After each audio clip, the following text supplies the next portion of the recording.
नमस्कार.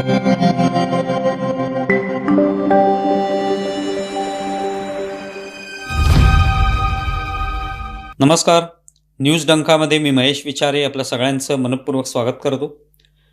मित्रांनो, राष्ट्रवादी काँग्रेसचे प्रमुख अजित पवार यांचं 28 जानेवारीला विमान अपघातात दुर्दैवी निधन झाल्यानंतर महाराष्ट्रातील राजकारणाचा सगळा पटच बदलून गेलाय. या दुःखद बातमीला 3 दिवस होत नाहीत तोवर राजकारणाने वेगवेगळी वळणं घेतलेली पाहायला मिळाली. अजित पवार यांच्या जाण्याचं दुःख, वेदना कायम असतानाही महाराष्ट्रातील राजकारणात हे बदल होत असल्यामुळे लोकांच्या मनात अनेक प्रश्न आहेत.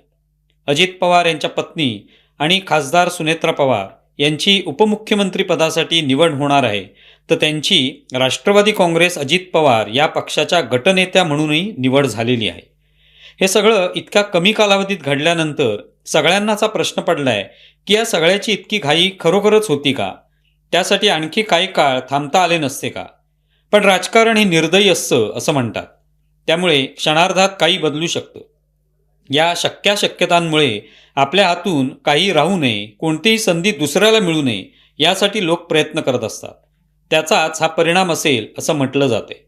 सुनेत्रा पवार यांना तात्काळ उपमुख्यमंत्रीपदाची शपथ घ्यायला लावणं किंवा त्यांना लगेच पक्षाच्या गटनेत्या म्हणून निवडणं यात राजकारण आहे, यात शंकाच नाही. हे सगळं इतक्या झटपट व्हायला हवं यासाठी कोण या सगळ्याच्या मागे आहे याविषयी लोकांच्या मनात कुतूहल आहे. पण एक मात्र खरं की या निर्णयामुळे राष्ट्रवादी काँग्रेस पक्ष, अजित पवार या पक्षाची बाजू भक्कम झाली आहे असं म्हणायला निश्चितच वाव आहे. अजित पवार यांचं निधन झाल्यानंतर दुसऱ्याच दिवशी म्हणजे प्रत्यक्ष अंत्यविधी सुरू असतानाच आता अजित पवारांची जागा कोण घेणार, या पक्षाची वाटचाल कशी असणार याविषयी चर्चा होऊ लागली होती. त्यावरून टीकाही झाली होती. अजित पवारांचं असं दुर्दैवी निधन झालेलं असताना लागलीच राजकारणाची चर्चा कशाला? पण ज्यांना या निमित्ताने राजकारणाची संधी साधायची असते आणि परिस्थिती हाताबाहेर जाऊ द्यायची नसते, त्यांच्या दृष्टीने ही योग्यच वेळ असते.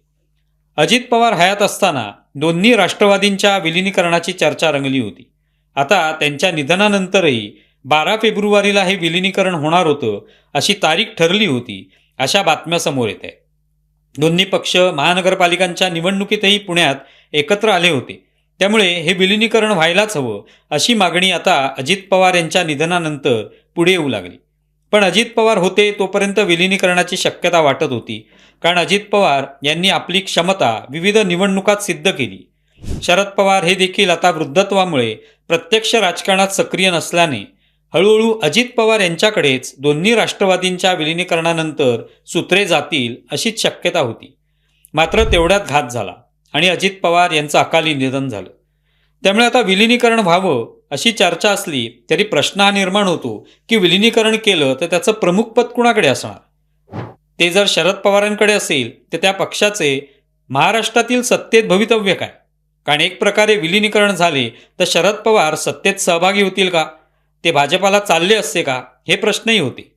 ज्या शरद पवारांच्या महाविकास आघाडी प्रयोगामुळे भाजपाला सत्तेपासून दूर ठेवले गेले, त्या शरद पवारांना आपल्यासोबत सत्तेत घेणं हे शक्यच नव्हतं. शिवाय अजित पवारांच्या नेतृत्वाखाली जे आमदार बाहेर पडले आणि त्यांनी राष्ट्रवादी हा आपलाच पक्ष असल्याचं ठामपणे सांगितलं, त्या आमदारांचं काय हा देखील प्रश्न होताच. ते आमदार विलिनीकरणानंतर पुन्हा शरद पवार यांच्या नेतृत्वाखाली काम करण्यास तयार असतील का हा प्रश्न होता. सत्तेचे लाभ सोडून शरद पवार यांच्यासोबत जाणं त्यांना परवडणारं नव्हतं.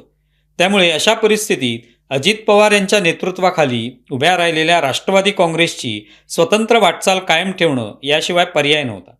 शिवाय विलिनीकरणानंतर सुप्रिया सुळे यांचं महत्त्व आपोआपच वाढलं असतं आणि अजित पवारांच्या नेतृत्वाखालील आमदारांना त्यांच्या नेतृत्वाखाली काम करावं लागलं असतं.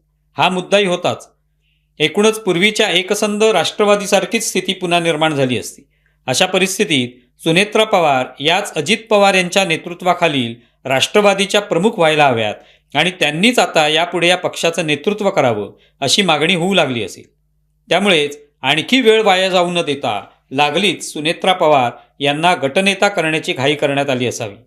विलिनीकरणाची चर्चा होण्यापूर्वी आणि त्या संदर्भातील कोणतीही पावलं उचलली जाण्यापूर्वी अजित पवारांच्या पक्षाचं स्वतंत्र अस्तित्व आणि महत्त्व टिकलं पाहिजे, म्हणून हे पाऊल उचललं गेले. आपोआपच शरद पवार यांची राष्ट्रवादी वेगळीच राहिली. आता यापुढील काळात विलिनीकरणाची चर्चा झाली तर त्यात सुनेत्र पवार यांच्या प्रस्तावाला महत्त्व येईल. त्यांच्याकडे एकसंध राष्ट्रवादीचं नेतृत्व सोपवण्यात आलं तर त्याचाच विचार होईल.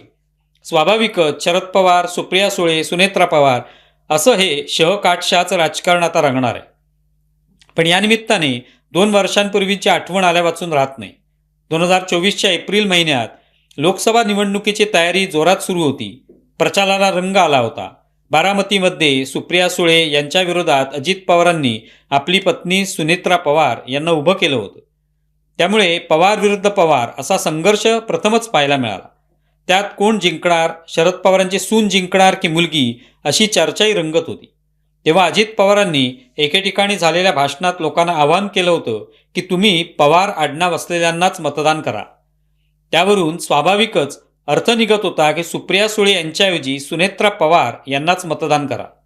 अजित पवारांचं ते भाषण गाजलं आणि त्या वाक्याची चर्चा झाली. त्यावरून मग पत्रकारांनी शरद पवार यांना एका पत्रकार परिषदेत अजित पवारांच्या त्या वाक्याचा दाखला दिला.